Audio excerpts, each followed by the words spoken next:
Despite the cost to the country, the Prime Minister is surging in the polls.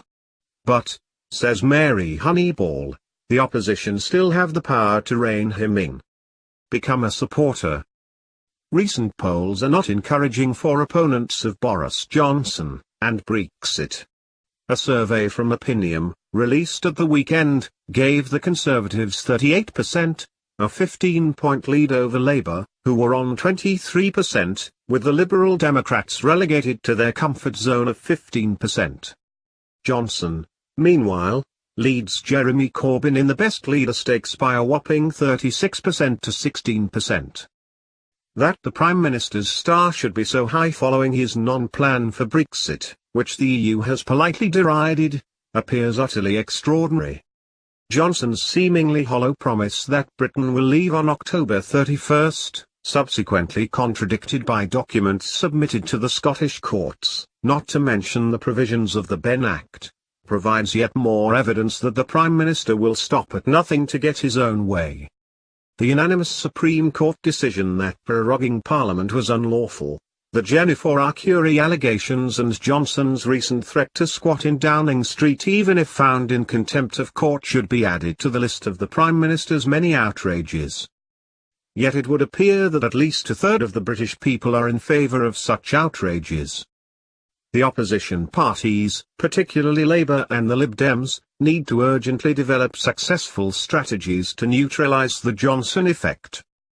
Unless he can be stopped, the UK will find itself out of the European Union in the grip of an ultra-right, low-wage, small-state government the like of which has not been seen since the Corn Laws were repealed in 1846.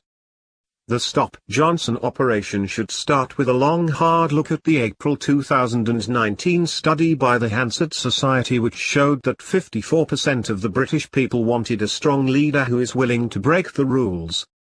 Johnson and his alter ego Dominic Cummings have taken this to heart. It is time Labour and the Lib Dems did the same, in terms of finding some strength for their side of the argument. It goes without saying that the opposition parties should work together. These two parties must put forward an alternative and united vision of Britain in the European Union. The British people need to be convinced that Britain is better off in than out. This means demonstrating that the social reforms Johnson is proposing, fixing social care, more money for the NHS, 20,000 extra police officers, minimum funding for secondary school students, are not compatible with Brexit. Brexit will be expensive and there will be little additional finance for anything else. To beat Johnson, the opposition parties require strong winning policies plus a media fight back organised on an election footing, just as Johnson is conducting.